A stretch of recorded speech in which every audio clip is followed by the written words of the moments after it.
Imagine being able to speak AI fluently, like talking to a marketing genie that actually gets your brand tone right every time.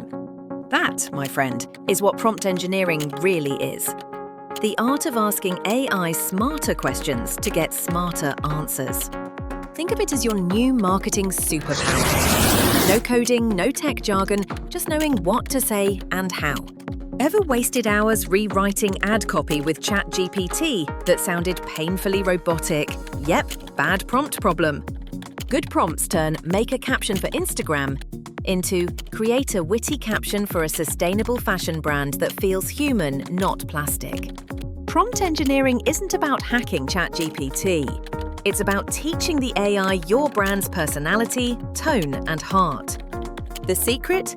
Treat AI like a creative partner, not a tool. Give it context, purpose, and a dash of human warmth.